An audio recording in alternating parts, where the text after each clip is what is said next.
we're staying on that story. Albert Ojwang was arrested on Friday, reported dead on Sunday morning. The late blogger was picked up at his home on Friday afternoon and logged in the occurrence book at the Nairobi Central Police Station 32 hours later. In that 32-hour period, Ojwang went from a healthy young adult male to a dead body. There are really no clear answers on how this transformation occurred, and those expected to investigate his death also double up as the main suspects. Emmanuel Tor now traces Ojwang's last few hours alive.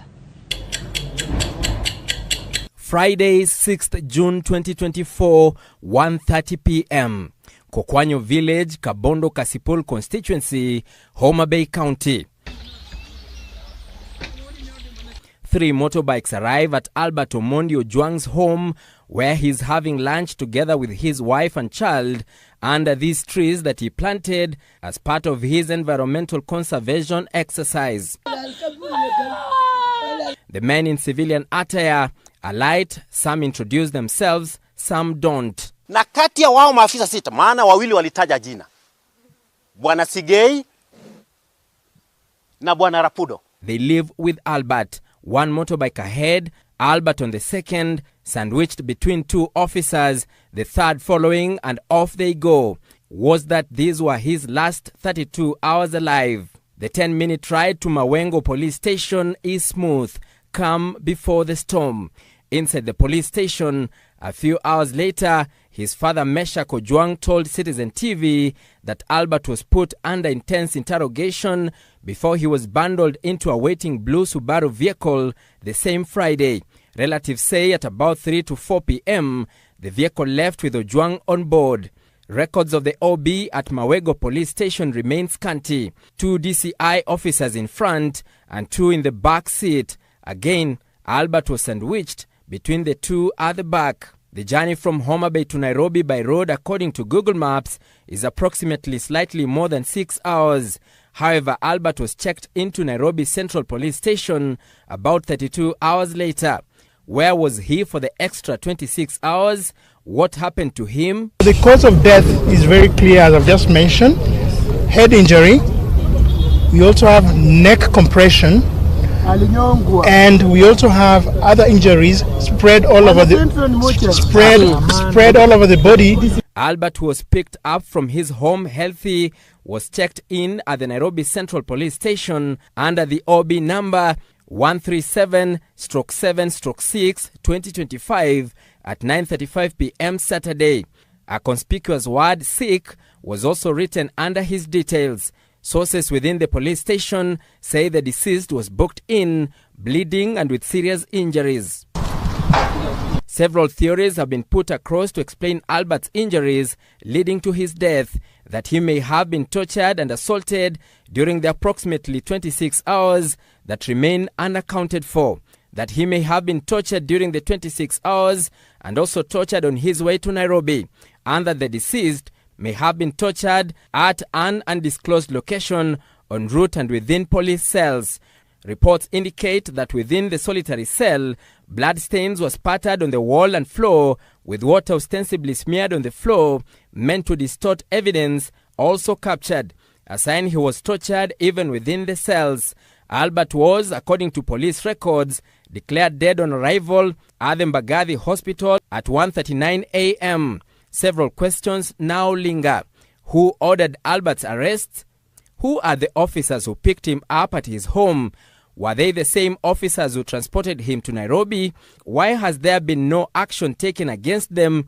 Who assaulted him? Why was he transferred from Homa Bay to Nairobi, more than 400 kilometers away from the alleged area of incident? And most importantly, who killed him? Emmanuel Tor, Citizen TV.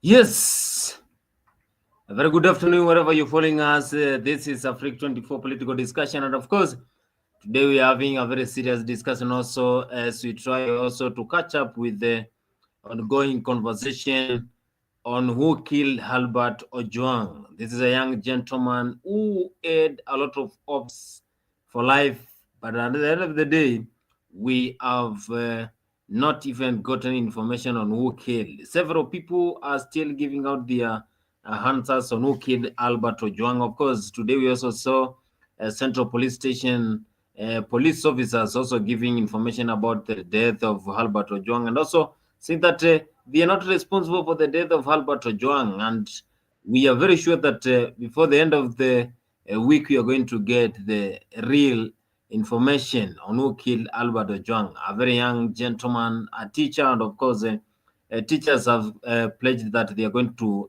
support the family of Albert Ojwang. Also, they are going to mourn. They are going to give candlelighting to the family and also the death of Albert Ojwang. Also, today we saw Senate having a very serious discussion whereby the Cabinet Secretary for the Interior, Kipchumba Murkomen, also faced tough questions from the Senate, and also members were very serious on inquiring what is the real thing that led to the death of Albert Ojwang. Remember, you join us through the comment section through the link that I've shared there. You can be part of this conversation, and also you can also share your views with Kenyans. I have shared the link. Join through the link, and also you'll be part of this studio, and also tell us what do you think about Albert Ojwang's death, and who's the person who was responsible for the death of Albert Ojwang. Of course, it is sad because the father said that that was the only child that he had hope with, and also after whereby he was arrested, and of course they were having a lunch. Little did he know that that was the last lunch together with the family. Today we also saw the governor of Nairobi, Arthur Joskan Sakaja, saying that he is going to educate the child and also employ the woman, of course, the wife of Albert Ojwang. But the real question remains, who killed Albert Ojwang? Join us through the comment section. You'll be part of this beautiful conversation. This is Africa 24 political discussion. We give you this opportunity also to talk to Kenyans and also give your views about what do you think, and what needs to be done so that we can allow smooth running of the country. A lot of people are living at attention, but who killed Albert Ojwang? To me, owing to the fact the gentleman behind me ordered my arrest a few months ago. Mr. Speaker, the question is not what Ojwang did. The question is, why did they kill Ojwang? Mr. Speaker, we have told that he was brought to Nairobi because the crime was committed in Nairobi. Is social media Nairobi, Mr. Speaker? Mr. Speaker, why was Ojwang grilled at the comfort of the DIG office at Vigilance House rather than Kiambu Road DCI headquarters where they do all these kind of investigations? We were told here by the IG himself he was taken to Vigilance House. Mr. Speaker, who ordered the arrest? Because I think that one has not been put clearly here, Mr. Speaker. Mr. Speaker, and just to advise the Senator of Garissa, before he lectures again, it took the death of the firstborn of Pharaoh for Pharaoh to let the Israelites go. It has taken the death of Ojwang for us to confide together and say we have to fight this to the end. He's a martyr, Mr. Speaker. And so we must say as a Senate, no one else should die. Mr. Speaker, no one else. And if anybody dies at the hands of the police or anybody else, Mr. Speaker, don't bury them, Mr. Speaker. The family should not bury them. We should be going to every police station, Mr. Speaker, to tell them that you killed this man, we need justice. Even Ojwang should not be buried, Mr. Speaker. He shouldn't be buried until we get justice, Mr. Speaker. My question to CS Murkomen: who is killing us? Who is killing Kenyans? Who is killing the youth? If you do not have that answer, Bona CS, because 4 years ago on the floor of this house, you said, let us not sacrifice Kenya. We are not going to sacrifice Kenya, but we must sacrifice someone who is in line from the DCI, IG, the DIG, even the CS. So propose to us who should step down on this issue.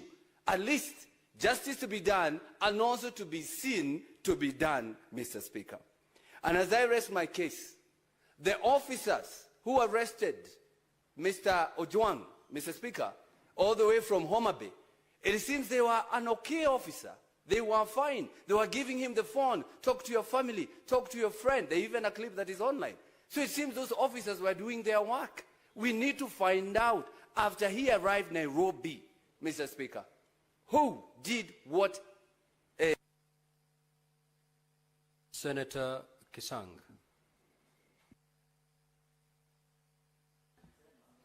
Thank you, Honorable Speaker. Honorable Speaker, I want to associate myself fully with the statements done by Senator Fokariza. Honorable Speaker, those of us from North Drift, we have suffered for so long, and I wish the media could have helped us and highlighted the way we are doing this, Honorable Speaker. Honorable Speaker, I have three questions. Question number one to the DCI. How is Chief Inspector Talam a main suspect, as you have alleged, and you have told us Talam was not in the police station during this particular period when Ojwang was brought to Central Police Station? Second, Honorable Speaker, I want to find out from the IG. I don't know if there is harmony in the senior rank of National Police Service from the IG all the way, because I'm suspecting they could have used this opportunity that was a complaint raised by DIG Langat to settle some scores, because we know in the next 1 or 2 years there's going to be succession in the National Police Service. Third, Honorable Speaker, is to CS Mrukomen. You have heard from my colleagues here that cybercrime is not really a very serious crime. There is an opportunity for you to have a policy where those who are suspected to have done cybercrime to be invited to go to police stations instead of being looked for. Because I expected the DCI to have used the same resources they did and went to Homa Bay to look for those who killed Father Lois. Thank you, Mr. Speaker. Senator Essie Okenyere.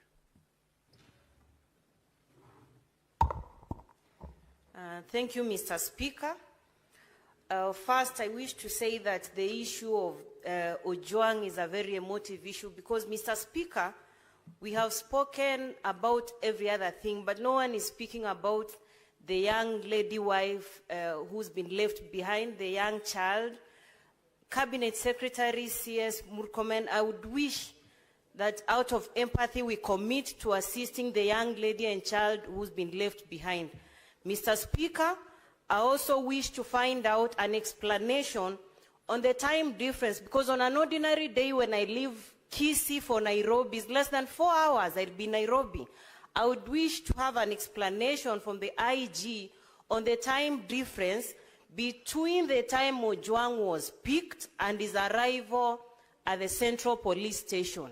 To the DCI, what criteria did you use to conclude that the OCS is the prime suspect? Because even for the members of the public who viewed the body at the city mortuary, the body does not actually appear fresh, meaning there was quite some time. It's either allegedly the officers at the Central Police were under duress to admit a half-dead person, because the time duration by arrival at Central Police and the time Ojwang was taken to Mbagathi, it was less than 1 hour Ojwang was declared dead, Mr. Speaker.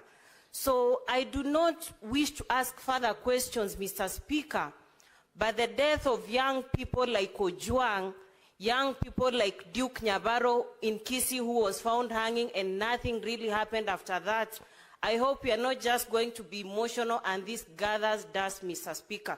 We need to find why Ojwang, a young man from a peasant family, had to undergo this when they come to the city to try and make a living for themselves, Mr. Speaker.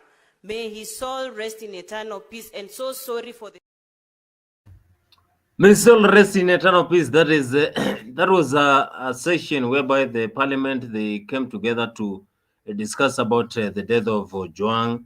And also, Murkomen faced a series of tough questions from the Senate, and also how he was answering the question. It's something that has also raised concerns because the Senator for Nandi Cherargei, who he said he was the student of Murkomen, he said that the Cabinet Secretary for the Ministry of Interior is incompetent.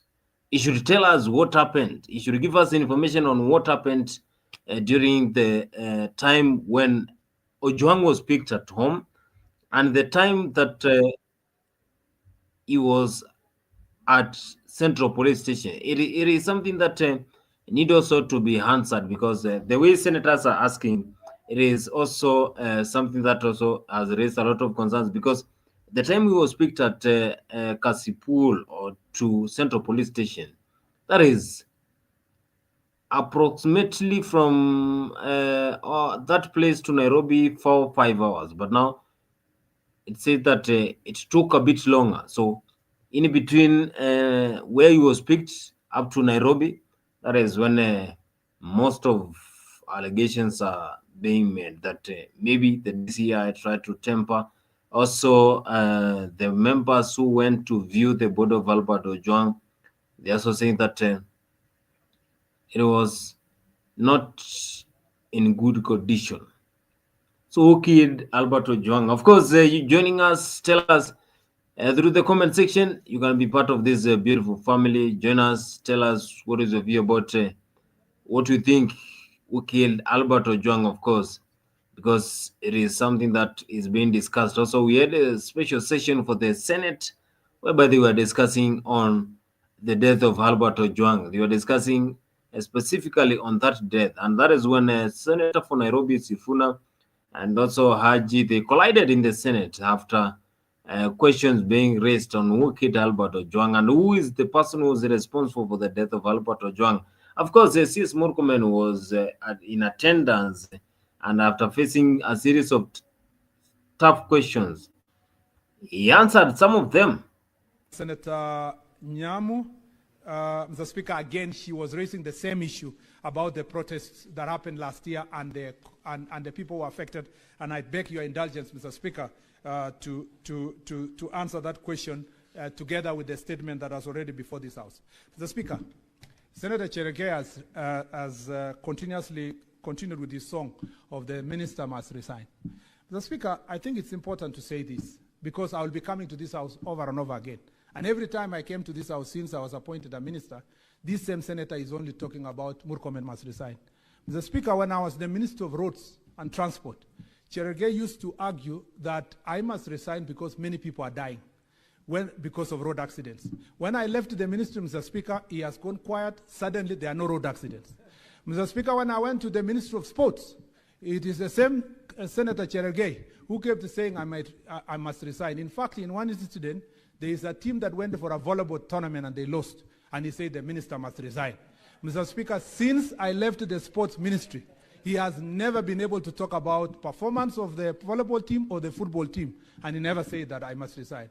When I came to this ministry, Mr. Speaker, he never waited for 2 months. He said the minister must resign. Mr. Speaker, all this resignation is compounded around a theme of in the Yes. Explore the entertainment, of course. Karibu sana. Discussing on who killed Albert Ojwang. Give us your views. What do you think? Ngoja Who is kidogo sana, responsible niko for the death of Albert Ojwang? unaongea mingi na niko kwa nini bana? Nje.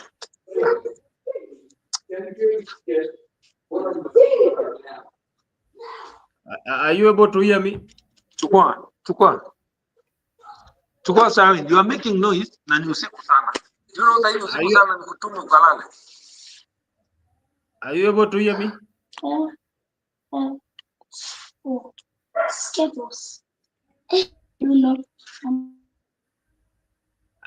Are you able to hear me? If you're able to hear me, tell us your views about the death of Albert Ojwang. What do you think about the death of Albert Ojwang? Was he responsible for this?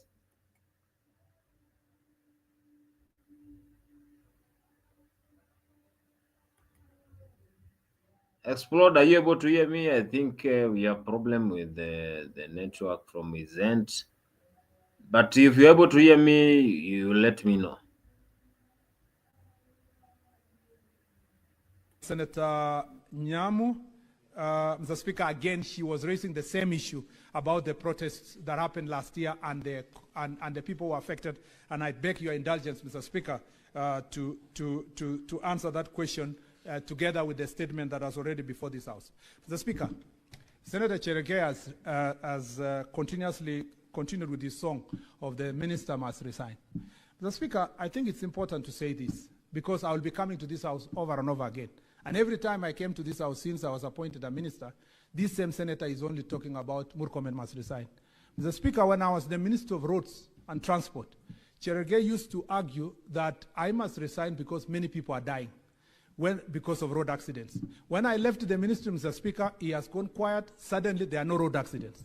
Mr. Speaker, when I went to the Ministry of Sports, it is the same Senator Cherege who kept saying I must resign. In fact, in one incident, there is a team that went for a volleyball tournament and they lost. And he said the minister must resign. Mr. Speaker, since I left the sports ministry, he has never been able to talk about performance of the volleyball team or the football team. And he never said that I must resign. When I came to this ministry, Mr. Speaker, he never waited for 2 months. He said the minister must resign. Mr. Speaker, all this resignation is compounded around a theme of the minister is incompetent. Mr. Speaker, Senator Cherege was my student. I taught him, not one subject, not 2 subjects, more than 2 subjects.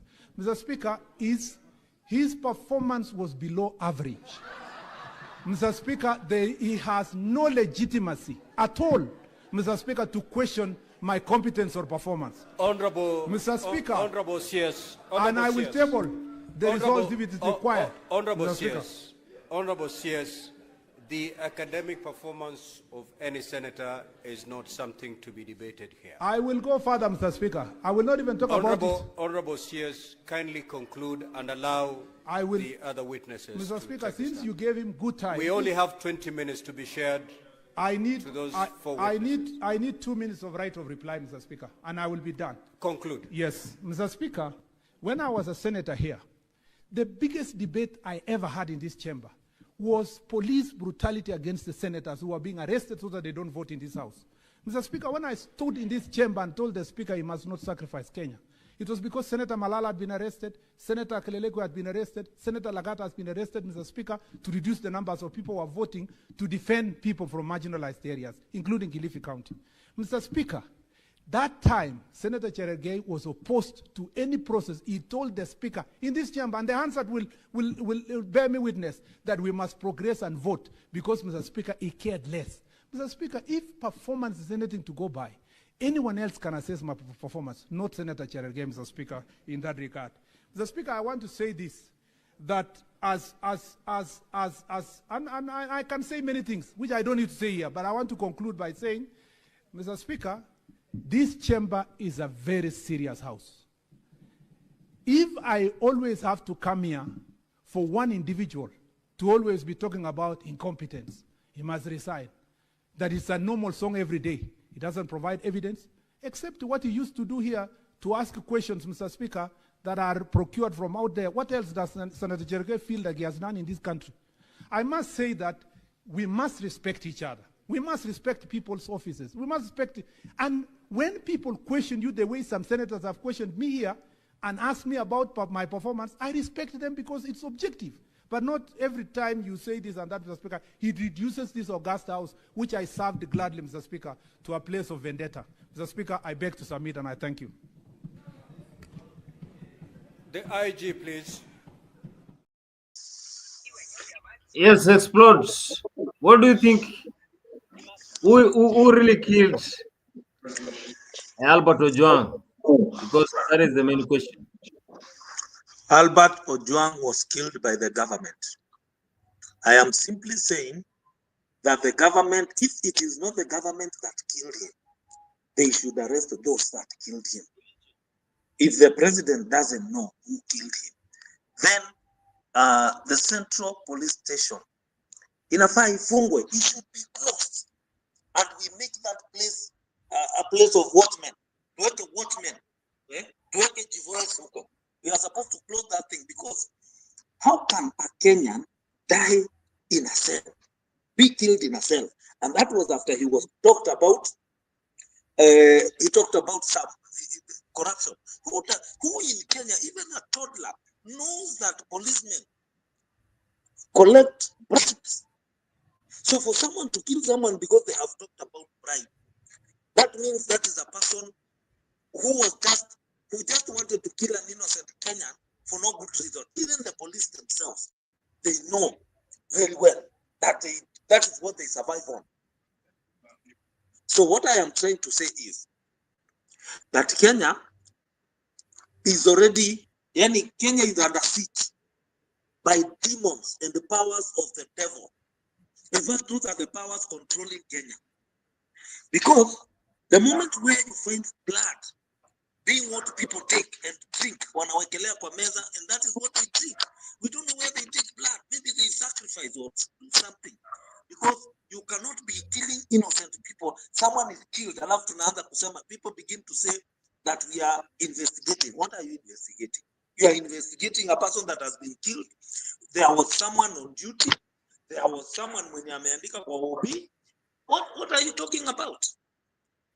Thank you.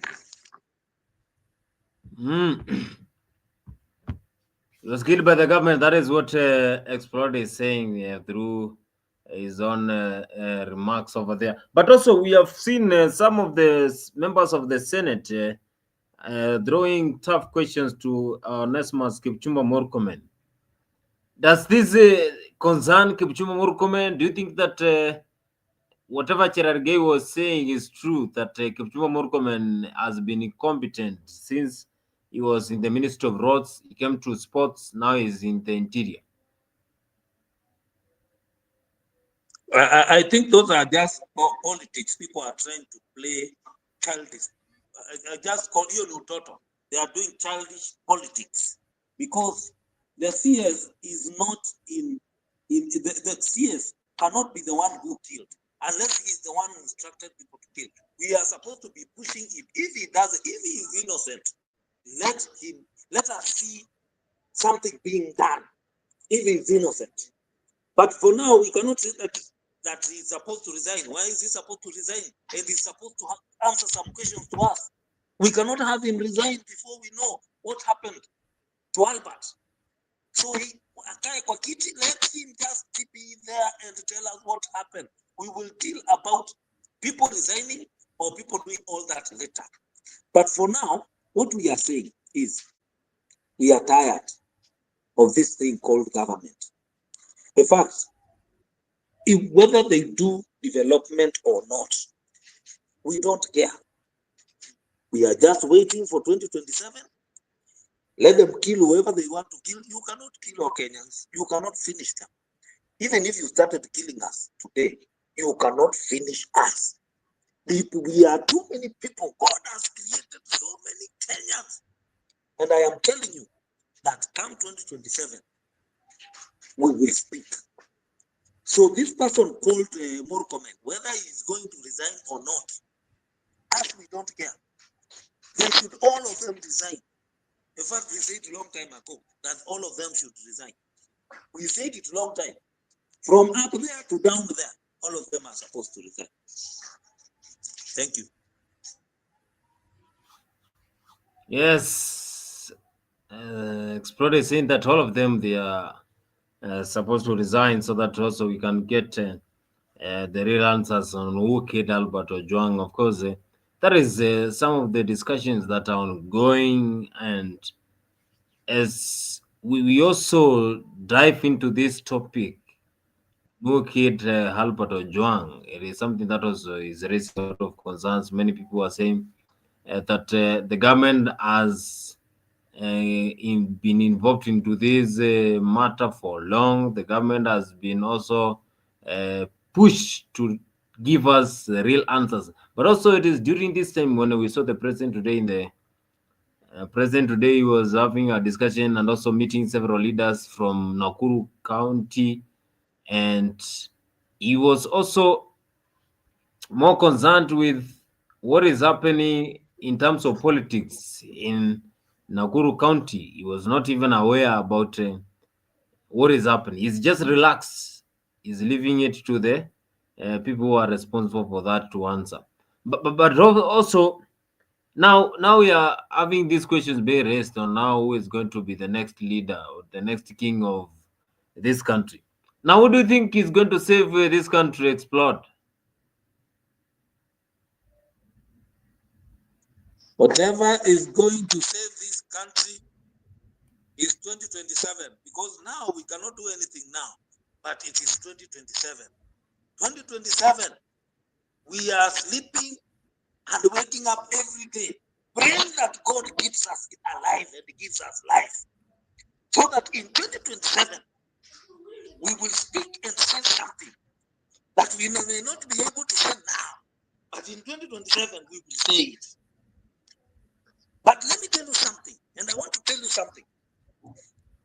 There is a generation that God has brought up. There is a generation that God has brought that cannot be bribed, that cannot be played around with. That generation has already spoken, and it is speaking. It is saying that if you are a corrupt leader, you will go home. They are saying, even if you do development and you are a corrupt leader, they don't care. They are waiting for you.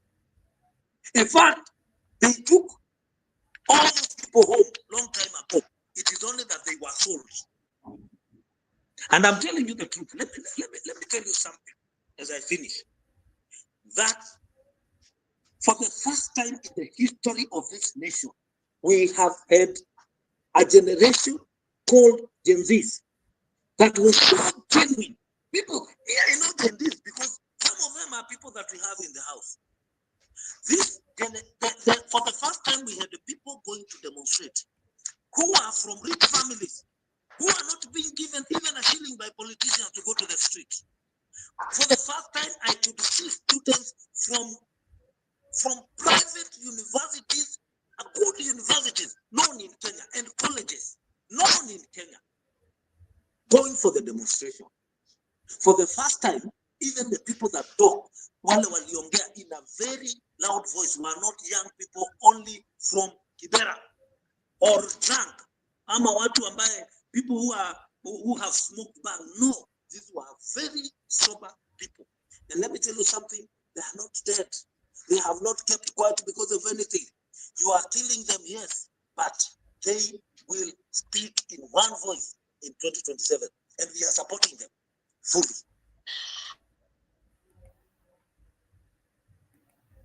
Mzalendo, karibu sana. Give us your submission on death probe of Albert Ojwang part 2 today after the Senate met to discuss about the death, and also the president is just relaxed.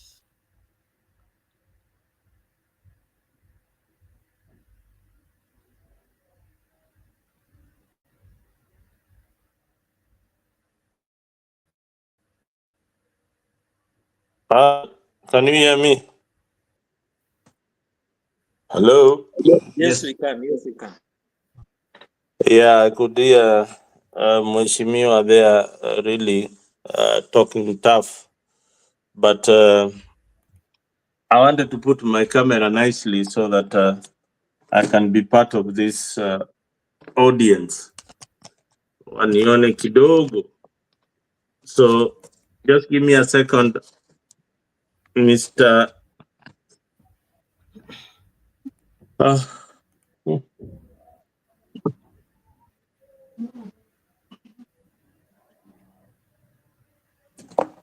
Okay.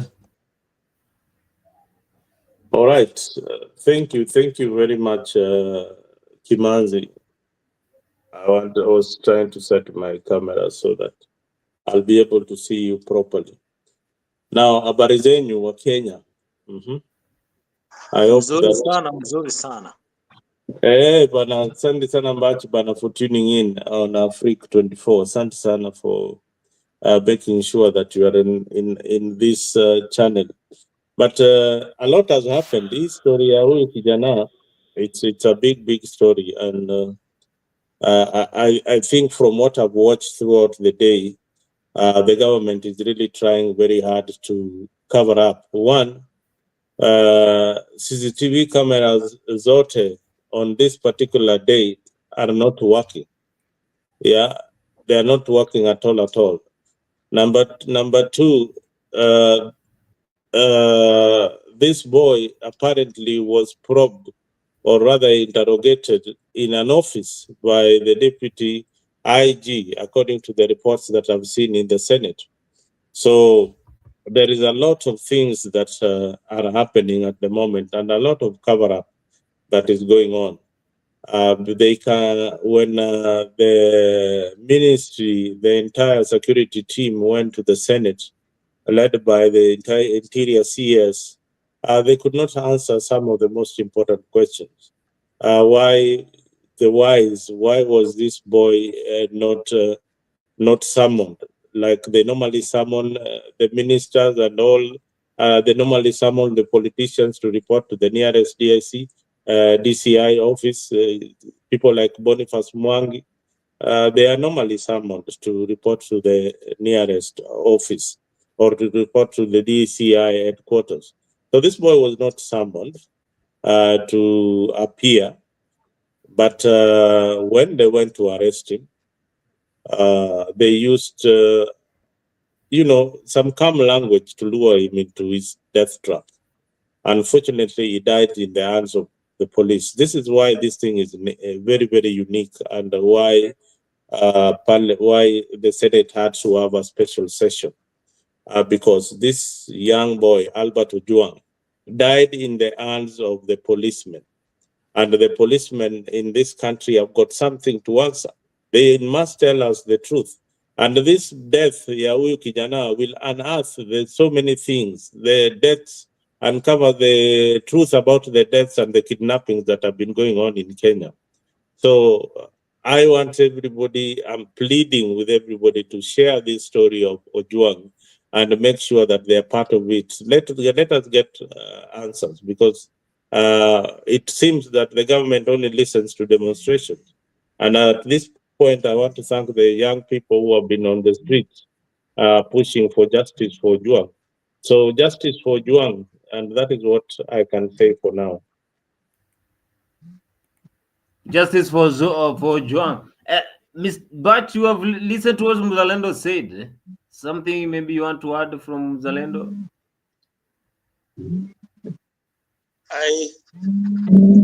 When I think about when this government was brought, because I was part of the people that brought this government, those people who are campaigning. I want to tell you the truth that we are very sorry to Kenyans. We really like Kenyans, and we called them.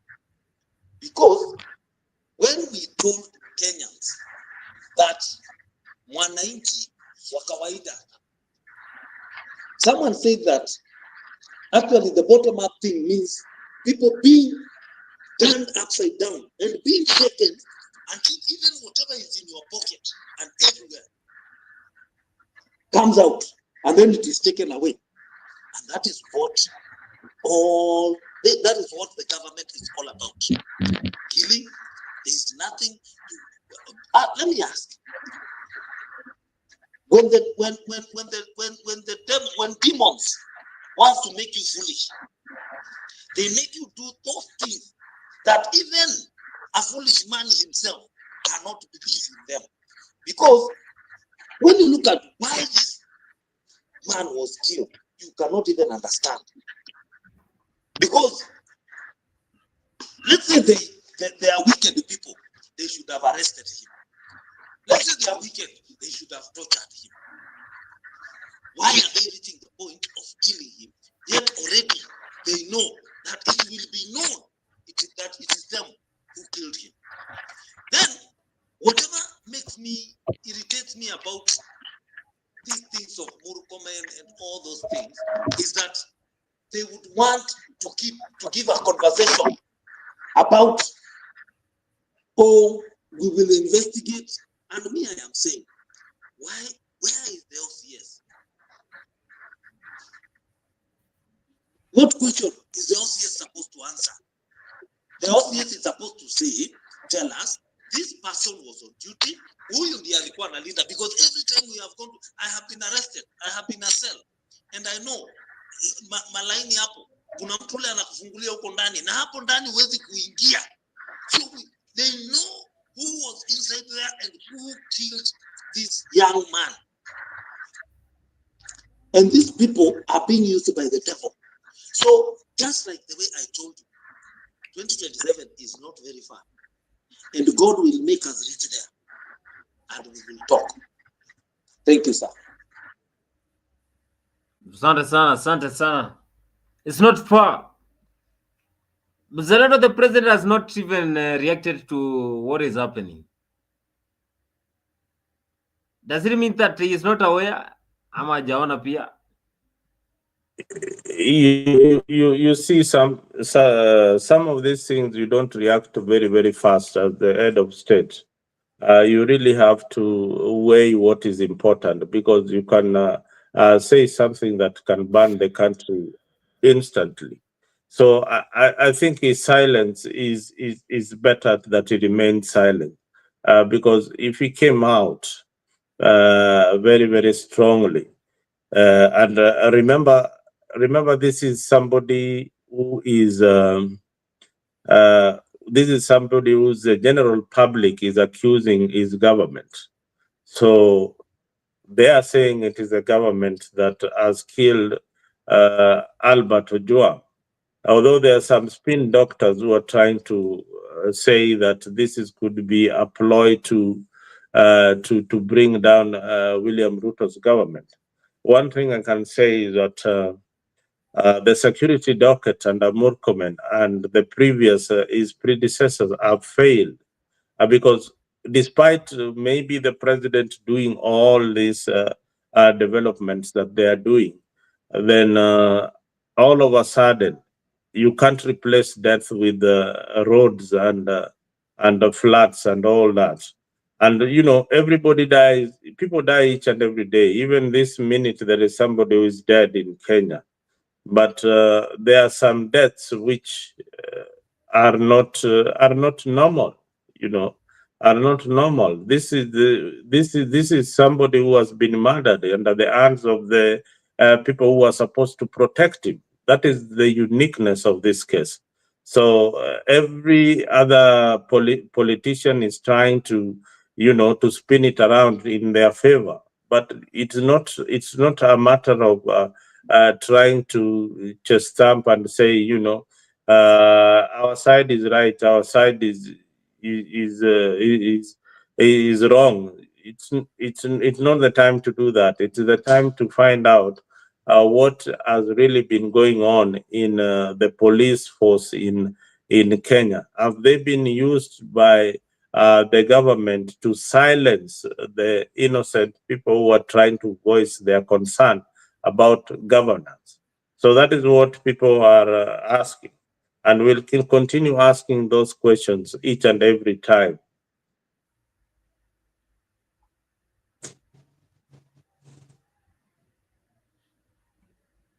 Yes, if you're following us here for the first time, make sure you join us also through the comment section. Tell us what is your view about the death of Albert Ojwang. Also join us through the comments, through the link, and then you'll be part of this conversation. If you have not subscribed to our Afrique 24, and you're following us from other channels, make sure you subscribe to Afrique 24, and also you'll be part of this conversation. We're discussing about the death of Albert Ojwang, whereby we have seen several people reacting, leaders reacting, others. There are some of the controversial things being raised about the death of Albert Ojwang. But of course, we also shifting gears now on. But before I shift gears, Bundi, karibu sana Bundi. Tuambie pia. Oh my God! Oh my God! Oh my God! Oh my God! Leo lazima ukuwe na is it your birthday today? Happy birthday, Alex. No, it's not my birthday. It isn't. Anyway, nice to see you. And ukiona umeingia hapa, hiyo kitu imekukera zaidi. Hakuna, nothing much. I was just, I'm not having anything special. I mean, I was just listening from behind. Nikasema tuache kusalimu after a long time. Manze, karibu sana Africa. Long time, man, a long time. So much has happened in politics, so much. And today, as you predicted, as you predicted, things have come to fruition, as you always say. Oh yeah. I mean, there is some kind of awareness that God has given me about politics that I can even predict my own loss in an election, and I step aside. So politics is that interesting. I can predict what is going to happen. Maybe in the next few years to come. I've become that guy called, what is his name? That guy who predicts American elections. Oh, Nani, what is his name? This guy is called, until Trump happened. I know the guy you are talking about. Yeah. I know you know him. Who predicted the Obama's win and even the percentage. I remember the guy, yeah. Even the percentage. So this election is, the election that is coming is is very, very tricky. But with the entrance of people like Matiang'i into the race, but if Matiang'i gets the ticket for the presidency, then I think we will have the first minority community president in the Kenyan history. If Matiang'i gets that ticket and is supported by Gachagua and everybody else, then we will have a Matiang'i presidency. I don't see, if Kalonzo goes all the way with the support of Matiang'i, then we will have a runoff. But if Matiang'i is given the direct ticket and given the ultimate support by other communities other than the Luo and the Kalenjin, then Matiang'i becomes the president. That one is a fact. I don't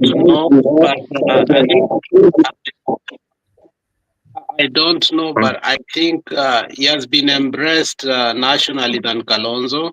That's one thing you can see from things. But putting the other factors constant, I think Kalonzo will eventually. I don't think Kalonzo will last in this formation. I think at some point he will be bought. Oh yeah, you are right, because Kalonzo, the stakes are very high for William Ruto's government. He's going to put, I said it, he's going to place the highest bid for Kalonzo, and it can be half of the central bank for Kalonzo and half of the government for him, because that is once the only way. People, once you see on a high stake people like Farouk Kibet openly, talking about it, obviously the negotiation are almost at the end. I think they are preparing Gachagua, but at the same time, the condition of the canvas is that does not allow Kalonzo to exit right now. I think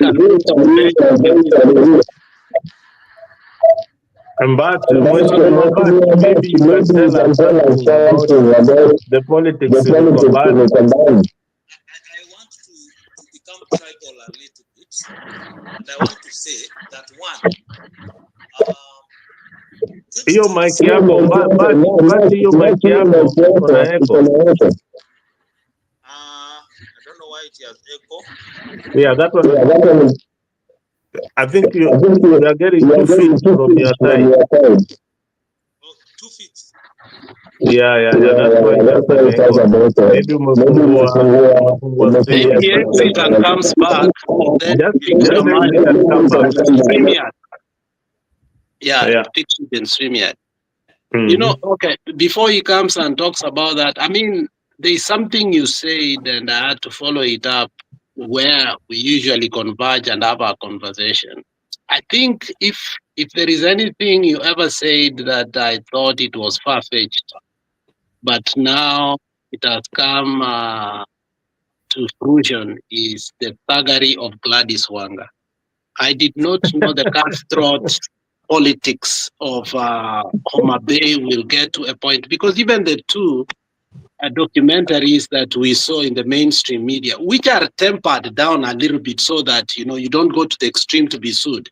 In the issue of Nyakach, the issue of Kasipul Gabondo, and the issue of Ndiwa, I watched those documentaries 3 times. If we have a member of parliament who cannot even operate with a personal car, that at some point of his life he has to operate with a pass. I mean, I was kind of thinking how, we used to say that ODM is a party of violence, but the magnanimity and the depth of it, I didn't comprehend it. But I'm coming to understand Gladys Wanga is a real thug. Oh yeah. I mean, that team in the county assembly, they have a whole squad that they have employed. They're called. They have a name there. They protect the governor and leaders who are aligned to the governor. This is the only county where you find people's hands are chopped and their noses cut off. I don't think that you find that in. You don't find that, and it is crazy. If you want to join in politics in Nyanza, especially Luo Nyanza, be rest assured that it's a matter of life and death. But it's only happening in Homa Bay. It doesn't Homa Bay and Migori, and it doesn't happen in Central Nyanza. It is sad. It is very, very sad. Even in CIA to some extent, but Homa Bay, you've signed a death warrant. If you join politics, you can either be killed because of politics, so unaambia tu watu wako kwa heri, because ile pesa watu wanaiba, Alex, hiyo pesa ni mingi. So ukianza kuambia mtu unaenda kutoa hiyo pesa kwa mdomo yake na hiyo chakula, they'll do anything. They will do anything. But when I was telling people that Homa Bay is in a mess and ODM is a mess, people were like, okay, maybe because you are in ODM and they didn't give you the ticket and all that. No, it's not about even ticket. It's just about the sanity of the party and the decency.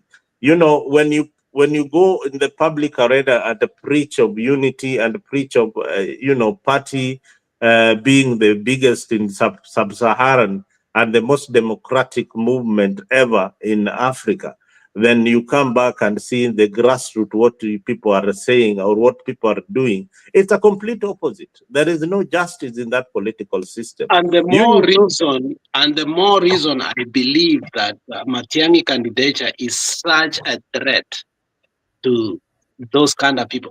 At some point you did say something that probably I thought it was a joke. I don't know the proximity of Wanga to Matiang'i when he was the Minister for Internal Security. There were some rumors that he kept saying. Let me tell you. There were some rumors you used to say. Let us not go there. There were some rumors you used to say that actually protected Wanga against Mbadi. You see, when you sit down and ask yourself, within the ODM, how did Gladys Wanga prevail over Mbadi? Be it financial, be it influence within the party ticket, so on and so forth. How did Gladys Wanga eventually get the ODM ticket against a more established individual within the party? You see, that itself is a conundrum. More established, more charismatic, more influential. More entrenched. If there is something called establishment, it was Mbadi, and Mbadi is the establishment. And now I can connect the dots. She did not only win the ticket, but she's also the party chairman. I'm thinking. Brother, welcome. Tell us about the Kamba politics now. We were just, catching up. Yes. We were enemies. We were very bad enemies in last election. But now we are cousins, which is okay. Makuzo. But let me say this, that I know we have two teams that look very powerful. And I want to say this, that the Kamba people, if Kalonzo comes out of the Kuzo thing, because let me tell you something, there is a guy who is a mobilizer, who knows how to talk, who knows, you know why Gachagua has come up with the Kuzo thing. And the Kuzo thing has already started flowing in the blood of the Kamba, the Kikuyu. There is a lot of chemistry happening around now. People are beginning to embrace each other. It is because he wants to join a community so that now the community will get now to bond with others as they go out. And that is putting up the Kamba, the Meru, the Embu, the Kisii, and all those people, putting them together in the name of Kuzo. Nama Kuzo wakishashikana, then now go and talk to the other communities.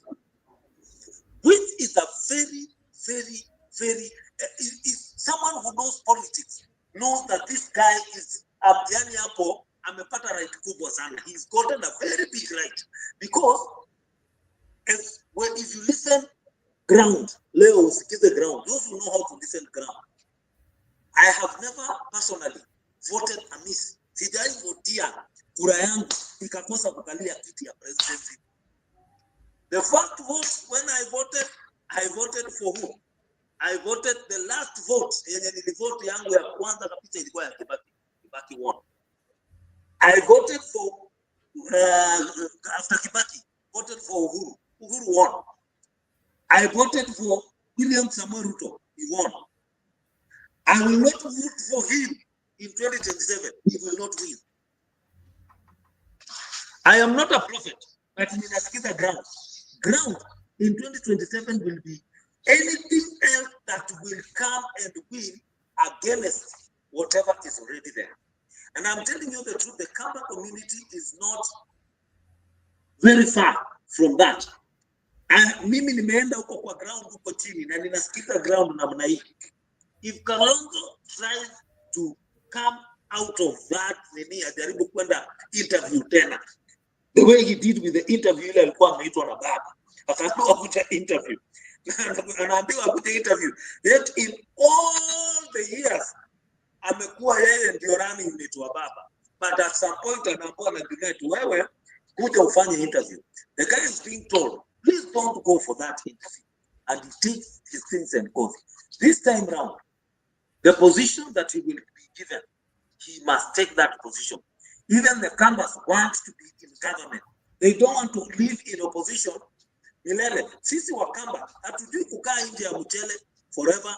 Tunajua kukaa mahali kuna chakula, kwetu kuna jamii. We don't want to stay where there is no food for a long time. We can stay for just a few weeks, but we cannot stay for a long time. We want to be in the government. That is for the Wakamba. As for our Kuzos, well, if they will give us the presidency or the deputy, mahali tutaangukia hapa katikati, we will be very comfortable to receive that. You know, for the only fear I had Mzalendo from the very beginning, and I kept on telling my people that, you know, there is a political vacuum that if we don't seal it right now, then I think that is where I think the votes will be stolen and it will be the deciding factor. A couple of months ago, if you remember, the governor of Taita Taveta said that for some reason there's a resurgence of some Somali chiefs and Somali elders who are giving out ID and people are registering, so on and so forth. If you look from the whole point of view, even the coalition of Gachagua earlier before this weekend, the coastal region was a conundrum to them. Okay? Who are they going to fit in to help so that Joho influence and Kingi influence does not take the coastal people, or we buy that narrative that the coastal people. So what the Kuzo thing did, it did two things. It was a double stroke that actually really helped the Gachagua movement and the larger coalition. First of all, with the two words, it deconstructed the narrative of Ruto of tribalism. And Ruto came out yesterday by saying, Sisi water ni, okay? But previously, he used to term them Wakabila. You did not hear that come out of him. So the narrative of cousinhood has deconstructed once and for all the narrative of branding people as tribalists because they have come together. Okay? And I don't think it was intentional for Gachagua. For the record, it was an accidental phrase, and it has come out to be the catchphrase of the year. If you look from the politics, if you can historicize the politics of Kenya, look at the historicity of Kenya. One of the few catchphrases that really caught people, but because we were caught between the hard rock and the hard place, was let the people decide. Which was who? People really felt let the people decide, because after being in a dictatorship for a very long time, when Matiba said let the people decide in 1992, I think it resonated very well. Especially me being a young person at that particular time. The other thing that caught me politically, and it was a global catchphrase, was yes we can. That was Obama. Yes we can completely finished the Republicans. You remember that? Yes, we can. And if Ruto is not careful, this Kuzo thing is going to finish him completely. Why? Now we don't need the Kalonzos. We don't need the Johos. We don't need the Natembeas to make a coalition. We are cousins. Why do we need elder cousins? You know, I saw one guy in my finishing statement. He used that catchphrase on Sunday, immediately after Gachagua said that. And he was in a bar, he said, Makuzo walewe, Makuzo wanunuliane pombe. And you know, in a matter of few minutes, there was no alcohol in that bar. Because the cousins drank. And what I'm saying is this. That catchphrase, I think the team of Ruto has come up so fast to embrace it too, because you cannot work against it. If you look at it, Duale came and said, Sisi what, any relative, so on and so forth, immediately. And Sudi came, did the same thing. Finally, Ruto came and also said, Ata my cousins. You know, what does that tell you? Gachagua has been able to detonate the one weapon that Ruto could have used against Gachagua, that he is a tribalist. Okay? And I like that. So as we go forth, I don't think it will be easier to term anybody as a tribalist going forward because of that catchphrase, we are cousins. I think you are right. You're absolutely right about that. That thing even caught me off guard. I mean, I didn't know that that the word cousin can really catch the momentum the way it has caught momentum, and it's in everybody's lips. One thing we must give it for Gachagua is the real opposition, is the real deal. I don't think anybody, even in anybody who is now vying for the presidency of the Republic of Kenya, can match Gachagua in his charisma and in his attack of the presidency. He's playing that role very, very well. Nobody can do it. All those guys, even combined, cannot match Gachagua. The only problem Gachagua now has is that he cannot be president. He cannot be the presidential candidate for for the team. Otherwise, he would have been the best presidential candidate. If you look at even how I watched the day he visited Kalonzo in his own backyard. The protocol, ukiangalia protocol, he was invited to speak last as a leader. That shows you a lot of things. Even Kalonzo himself respects Gachagua and his role. He respects him a lot. He could not get that kind of momentum in his campaign without the former deputy president. And that's how I see it. Let us just call it the way it is. But lastly, what I would want to leave you with is, Ruto is a shrewd, smart politician.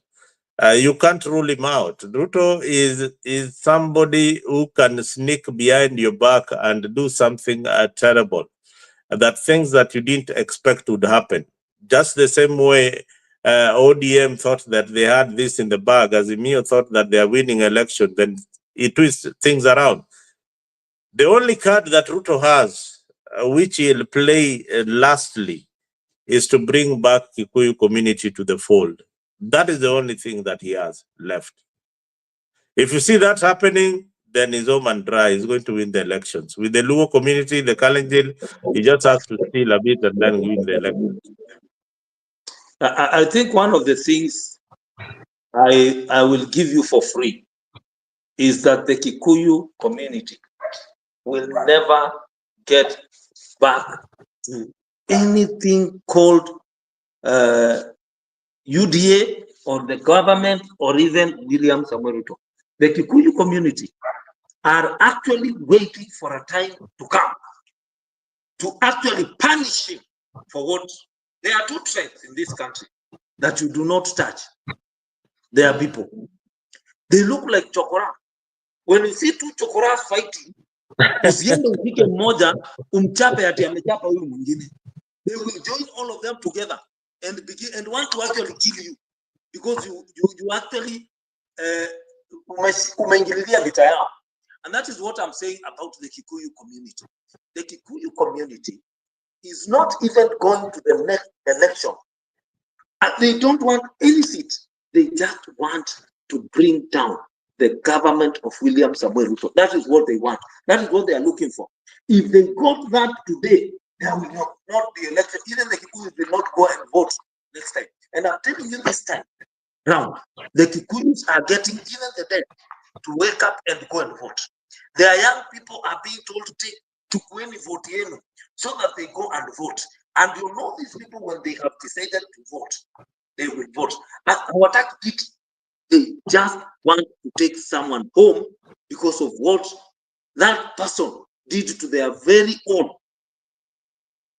Yes. One thing about Gachagua, and I think that for me, it's one thing that I disagreed with good friends of mine when Azimio was Azimio. When we did our debate for vice presidential candidates, I came out to say that, I think Gachagua won this debate hands down, and I think I was castigated a lot. And the reason is, for a very long time, I never took time to listen to Gachagua for 1.5 hours straight without preconceived ideas. Okay? But that day I was forced because I wanted Martha Karua to beat the guy. But to be honest, that's when I started to realize the mastery of language and other characteristics of the persona Gachagua. One thing I will tell you about Gachagua, which is important in politics, Gachagua understands what leadership is, number one. Secondly, Gachagua respects leadership, and he comes from a community that respects leadership. Why do I say so? There are only 2 communities in this country that respects leadership. Oh, 3 communities that respect leadership. Let me give my reasons for that.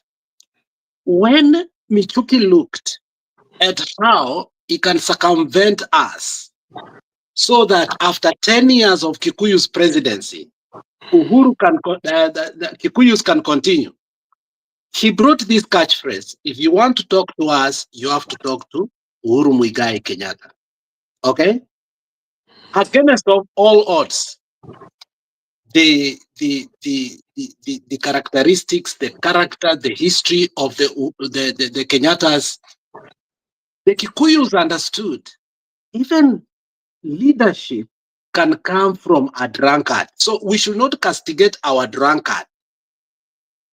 Secondly, the Kikuyu said, we are not going to use the land issue to castigate our own.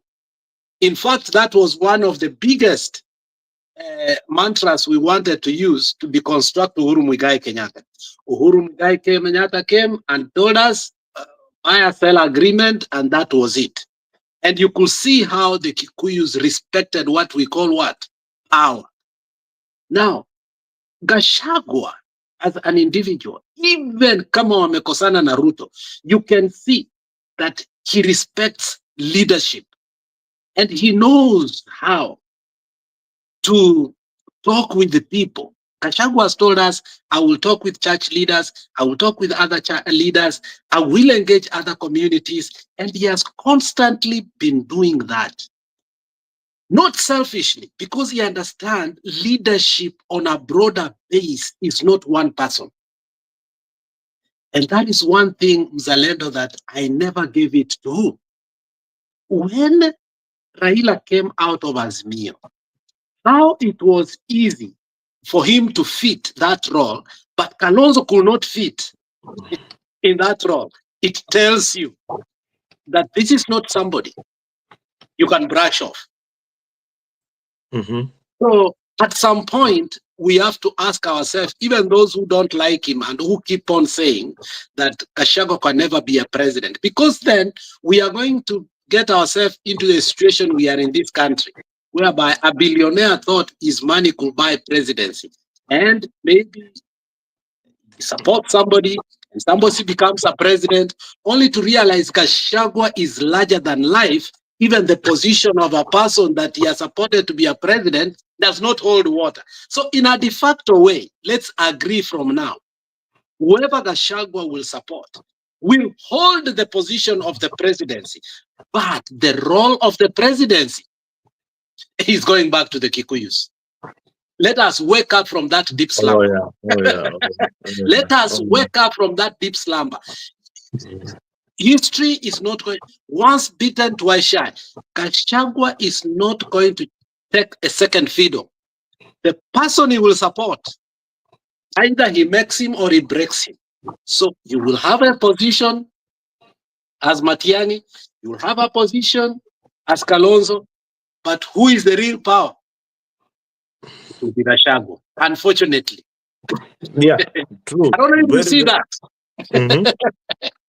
You see what Ruto saw in Gachagua that other politicians were not seeing. You remember Ruto narrating how he lost in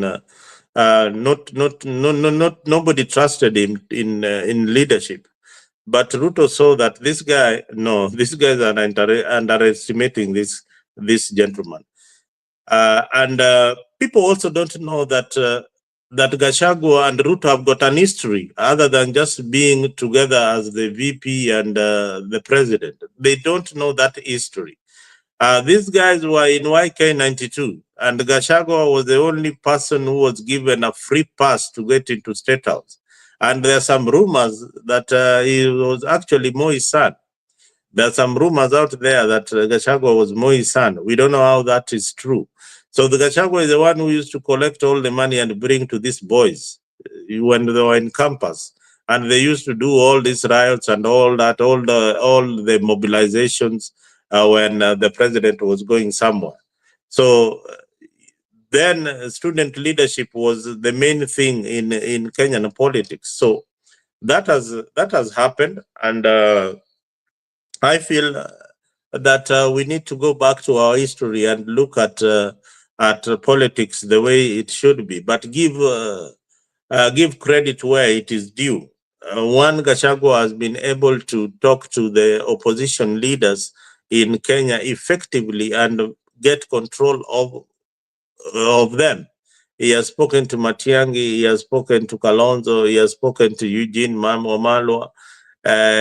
He has spoken to all the leaders who could possibly form an opposition against the government. So let us give Gachagua the credit where it's due.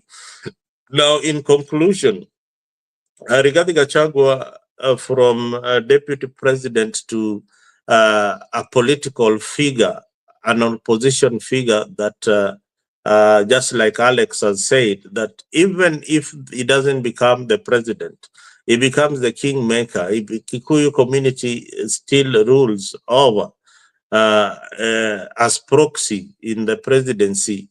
Even if Kalonzo wins or Matiang'i wins or Maraga wins, but all these opposition ads, if they want to face Ruto in 2027, they must come together. They must come together as this force that is able to unite together, gel together, and even if they come as cousins, but I'll call them Kenyans. If these Kenyan people come together, then we will have a very strong opponent to the current broad-based government. Remember, I know we all go back to our tribal cocoons to see that, you know, my community is here, my community is there, but the bottom line is service delivery. And I say that life, President Ruto, you swore with the Bible and the sword to protect the lives of Kenyans. Please do your job. If you can't do your job, then in 2027, there will be a referendum against your leadership. In 2027, people will vote against you because, one, your Ministry of Security of Internal Docket cannot account for the abductions and the killings. No amount of development can replace the lives of people like Albert Ojwang. I keep on telling people this: no amount of development or money can replace your son. No amount of money can replace your daughter killed in the hands of a rogue police officer. Killed in the hands or in a police cell where you are supposed to be in custody, in safety. Police cells are not places where people are supposed to die. Before you are even admitted or before you are even booked in the OB book, they have to check whether you are healthy enough or you are fit to go into those particular cells. If you are not, then you are taken to hospital. But in this case, look at the mixed statements from the deputy IG. First, he apologized in front of camera that, you know, I said the wrong thing, you know, and he can't walk back that. What made you say the wrong thing? You know, this was not a joke. This is not playing with the Kenyan public. You can't go on and say and lie and later on come to apologize that, hey, you know, I lied in front of you guys, so and I apologize, and we forgive you so easily. So it's not like that. Take your work seriously. Take the job that you have been given by the Kenyan taxpayers seriously, and the work of the police, including Murkomen and all the way trickling down, is to protect the lives of Kenyans. Whether it is politically motivated or what, whether they vote they are on Gashagua's side or they are on no side or they are on your side, you are supposed to protect everybody. So, Mr. President, when you pick that Bible, when you pick that sword, your duty was to protect the lives of the people of Kenya. And that is why we elected you in that particular office. So 2 days have gone now, no clear sign of any arrest. The CCTV cameras all over Nairobi were not working. The one for Central is not working. The one for Vigilante House is not working. Where this individual was arrested, was spent the night, the media cannot be allowed in to see and scrutinize. The vehicle that these officers used, we are not even told the whereabouts the vehicle that these officers used to bring the boy to Nairobi. Nobody is talking about it. We need answers. And I keep on giving you clues to the directions where you need to focus your investigation on. Focus your investigation on the vehicle that brought Albert to Nairobi. Focus on your investigation on the mobile phones of these individuals who have been linked to the murder of Albert, the officers who are in charge. Focus your investigation to the phone calls that they were making, because at one point we had been told that Albert was making phone calls in the vehicle to friends. So these people initially, they seem to be very, very friendly. So when they got to Nairobi, or where in the middle of nowhere, they got very hostile with this young gentleman. But the most painful part, as presented by Okongo Omugeni, the most painful part is that the CS will go home to his house in Karen, to his daughters and sons, and look at them. They're still alive. The deputy IG will do the same.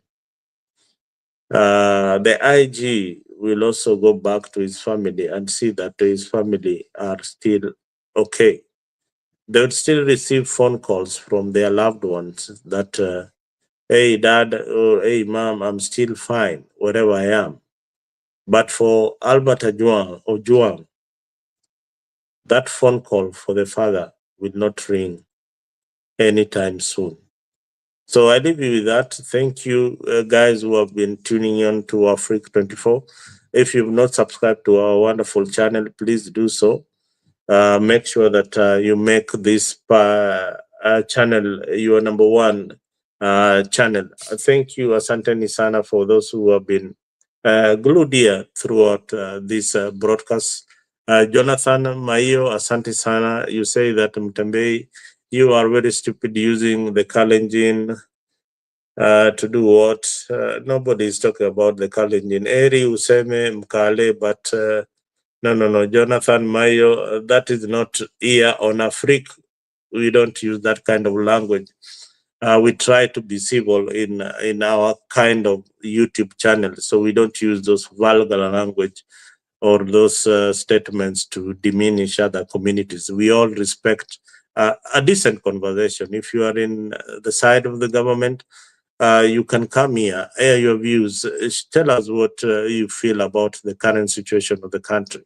If you are in the opposition, please also make a point and coming here. This is the place where we all converge and try and share our political differences. This is the middle ground of all YouTube channels. This is where you all meet.